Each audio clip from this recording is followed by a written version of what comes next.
అవుతా ఉంటారు కదా సార్. ఆల్రెడీ ఇప్పుడు అంతకు ముందు ఉన్నటువంటి వైఎస్ఆర్ కాంగ్రెస్ పార్టీ అధికార ప్రతినిధికి ఇంకొంతమంది యాడ్ అవుతా ఉంటారు. కొంతమంది ఎవరైతే వాళ్ళని ఇంకా వేరే బాధ్యతలోకి మార్చుతూ ఉంటారు. రకరకాలుగా నడుస్తూ ఉంటుంది దాన్ని. ఇది కామన్. ఎవరో సోషల్ మీడియాలో రోజా గారికి ఈక్వల్ గా ప్రయారిటీ అనో ఇంకోటనో మాట్లాడచ్చు. రోజా గారు ఆల్రెడీ మా పార్టీలో ఎమ్మెల్యేగా, మంత్రిగా, ఆల్రెడీ ఆమె సినిమా హీరోయిన్ గా, ఆల్రెడీ అందరికీ సుపరిచితురాలు.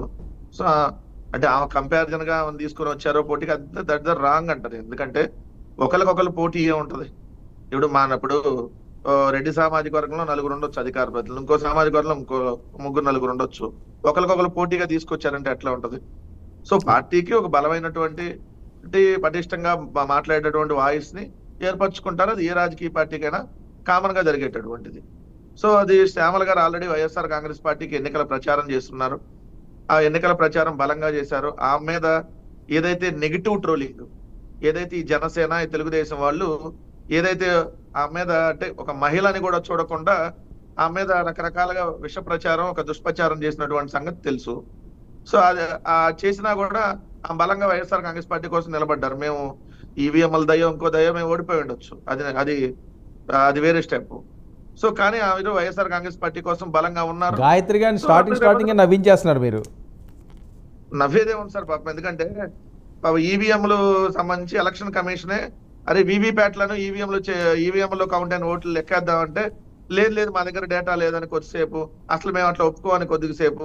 దేశవ్యాప్తంగా జరుగుతుంది కదా. ఎందుకంటే వీళ్ళ కూటమి ఎంపీఏ, వీళ్ళ కూటమి అరకు మీకు తెలుసు కదా. మీ మీ ప్రాంతం, మీ అరకు ఎంపీగా పోటీ చేసినటువంటి కొత్తపల్లి గీతా గారు, కొత్తపల్లి గీతా గారే స్వయంగా పోలైనటువంటి ఓట్లకి, కౌంటింగ్ ఓట్లకి డిఫరెన్స్ ఉందని చెప్పారు.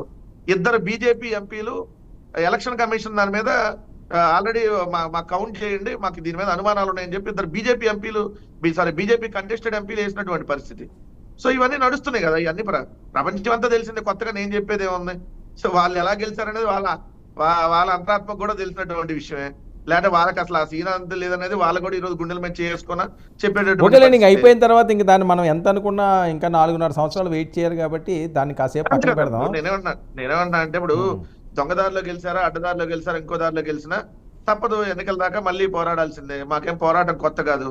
2014లో ఓడిపోయాం. అంటే కాదండి, ఇప్పుడు శ్యామల్ లాంటి వారిని తీసుకురావడానికి చాలా బలమైన కారణాలు ఉన్నాయి. ఎందుకంటే ఇంతకుముందు చాలా యాక్టివ్గా ఉన్నవాళ్ళు, చాలా స్పీడ్గా ఉన్న వాళ్ళందరూ కూడా సైలెంట్ మోడ్కి వెళ్ళిపోయారు, అవుట్ ఆఫ్ కవరేజ్కి వెళ్ళిపోయారు. అందులో ప్రధానంగా రోజా గారు లేకపోతే ఈ టైంకి ఆన్ స్క్రీన్ వచ్చేయాలి, బాగా హడావిడి చేయాలి. సో ఎప్పుడైతే వాళ్ళు అవుట్ ఆఫ్ కవరేజ్ ఏరియాకి వెళ్ళారో కొత్త వాళ్ళని దింపుతున్నారు అని కదా ప్రచారం. ఎవరు చెప్పారు సార్ అవుట్ ఆఫ్ కవరేజ్ ఏరియాలో ఉన్నారని? ఇదే రోజా గారితో మీరందరే కదా తిరుపతిలో ప్రెస్ తో మాట్లాడినప్పుడు మీరందరే కదా విజువల్స్ వేసింది. నిన్నగా మొన్న కూడా జగన్మోహన్ రెడ్డి గారిని కలిశారు. కలిసిన తర్వాత కూడా ఆల్రెడీ వాళ్ళ నియోజకవర్గంలో నాకు వ్యతిరేకంగా ఎవరైతే పనిచేస్తారో ఒక ఇద్దరిని ఆల్రెడీ సస్పెండ్ కూడా చేయించుకున్నారు దగ్గర ఉండి. ఎవరు పార్టీకి వ్యతిరేకంగా పనిచేస్తున్నారు, నా ఎక్కడ దూరంగా ఉన్నారు. ఇప్పుడు ఎన్నికలు అయిపోయి మీకు 100 రోజులు రిజల్ట్ వచ్చి 100 రోజుల్లో వస్తా ఉంది. రిజల్ట్ అయిన 100 రోజుల్లో మీరు అన్నట్టుగా రోజు కొంతమంది కనపడవచ్చు, కొంతమంది 4 రోజులకు రోజు కనపడచ్చు, కొంతమంది నెలకు రోజు కనపడి ఉండొచ్చు. సో ఇంకా మీరు అన్నారు కదా 4 సంవత్సరాలు 7 నెలలు టైం ఉంది. ఇంకా వెయిట్ అండ్ సీ. ఎక్కడికి పోతారు? రోజా గారికి ఏదో ఓడిపోయారని చెప్పి వెనకడుగు వేయటమో, లేదంటే ఇంకోటి ఎవరో ప్రత్యర్థులు మమ్మల్ని టార్గెట్ చేస్తారని చెప్పి వెనకడుగు వేయటమో రోజా గారి దగ్గర లేదు. మేము అంతకుముందు ఎలా బలంగా పోరాడామో 2014 to 19, ఇప్పుడు 24 to 29 అంతకంటే బలంగా పోరాడతాం. మాకేం కొత్త కాదు. మాకు 3 రాజకీయ పార్టీలు, 6 రాజకీయ పార్టీలు వాళ్ళందరూ కలిపి, కొంతమంది కలిసో కొంతమంది ఇండైరెక్ట్ గానో, ఎవరు ఎలా వచ్చినా కూడా మళ్ళీ సింగిల్ గానే. వెంకటరెడ్డి గారు ఎప్పుడు బలంగా అంటానే ఉంటారు. మీకేమైనా వీక్నెస్లు ఉన్నాయండి వైసీపీకి? ఏం లేవా? 40% సింగిల్ గా వచ్చినటువంటి వీక్నెస్ సార్. అంటే 3 రాజకీయ పార్టీలు కలిసి వస్తే మా మీద 3 రాజకీయ పార్టీలు కలిస్తే తప్ప యుద్ధం చేయలేనటువంటి బలహీన స్థితిలో వాళ్ళు ఉన్నట్టు లెక్క. మేము 40% ఈ రోజు కూడా మాకు ఓటు వచ్చింది. వాళ్ళు ఎంత ఈవీఎంల ద్వారా ఎన్ని రకాల మ్యానిపులేట్ చేసినా 40% ఓటింగ్ మాకు ఎక్కడ తగ్గేటటువంటి పరిస్థితి కూడా ఎక్కడా లేదు. అంటే ఎంత బలంగా మేము ఉన్నాం ఒకసారి అర్థం చేసుకోండి.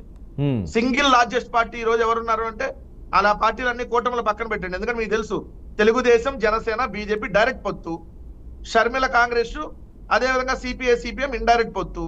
6 రాజకీయ పార్టీలు ఒకవైపు కలిసి నిలబడ్డాయి. సింగిల్ గా నిలబడింది ఎవరు? వైఎస్ఆర్ కాంగ్రెస్ పార్టీ. అయినా ఎంత ఓటింగ్ వచ్చింది? 40% 100కి. అంటే 100కి అవతల 6 పార్టీలు కలిస్తే 60%. కాదండి, మరి మీరు దగ్గర దగ్గర. ఎవరితోటి కలనంటారు, ఎవరిని మీలో కలుపుకోని అంటారు, మేము సింహాలం అంటారు, ఇంక మళ్ళీ దాని గురించి మేము ఒక్కలమే అనడం ఎందుకు? చెబుతున్నాం కదా సార్, మళ్ళీ చెప్తున్నాం. 2024లో కూడా ఒంటరిగానే పోటీ చేస్తాం. Stick on my words. 2024 ఎన్నికల్లో కూడా 2029 ఎన్నికల్లో కూడా మళ్ళీ ఒంటరిగానే పోటీ చేస్తాం. వాళ్ళు 3 వస్తారా, 6 కలిసి వస్తారా? కలిసి. సరే, ఓకే, ఇప్పుడు చేస్తే ఏంటి? సో మాకేం వాట్? కొత్త కాదు. అర్థం కాలేదు సార్. ఏంటి అసలు చేస్తే ఏంటట? 29లో చేయండి, సింగిల్ 2014లో చేసాం సార్, 67 సీట్లు వచ్చినాయి, అపోజిషన్ లోకి వచ్చాం. 2019లో సింగిల్ గా చేసాం, 151 సింగిల్ గా వచ్చినాయి. Stick note this point. Telugu Desam లాగా వాళ్ళు 3 పార్టీలు కలిస్తే 130 సీట్లు వాళ్ళకి వచ్చి ఉండొచ్చు. మేము సింగిల్ గా పోటీ చేస్తే 151 వచ్చినాయి. వాళ్ళు కూటమిగా పోటీ చేస్తే తెలుగుదేశానికి వచ్చిన 130 సీట్లు అవ్వచ్చు. సో మేము అక్కడ మా వైఎస్ఆర్ కాంగ్రెస్ పార్టీ చాలా బలంగా ఉంది. ఎందుకంటే ఈ రోజు మీరు చూస్తా ఉన్నారు, జగన్మోహన్ రెడ్డి గారు అన్నిటికి కారణం అంట. అసలు మాట్లాడటానికి సిగ్గన్నా ఉండాలి ఈ కూటమి వాళ్ళకి. బుడమేరు వరద వచ్చినా జగన్మోహన్ రెడ్డి గారే కారణం. ఏదైతే 14 రోజులుగా విజయవాడలో అన్నం దొరకపోయినా వాళ్ళ ఆహార ప్యాకెట్ల కోసం అయ్యా అన్నం పెట్టండి చెప్పి 2 చేతులు ఇట్లా జోడించి అడుక్కున్నా జగన్మోహన్ రెడ్డి గారే కారణం. ఏలేరుకు వరద వచ్చినా జగన్మోహన్ రెడ్డి గారి కారణం. ఇంకా నయ్యో ఆ పైన వరుణ్ దేవుడితో మాట్లాడి జగన్మోహన్ రెడ్డి గారు ఈ వరద తెప్పించాడని చెప్పి ఈ కూటమాళ్ళు సిగ్గు ఎగ్గు లేకుండా చెప్పినా కూడా ఆశ్చర్యం లేదు. ప్రతిదానికి జగన్మోహన్ రెడ్డి గారి కారణం అంటే పిఠాపురంలో పవన్ కళ్యాణ్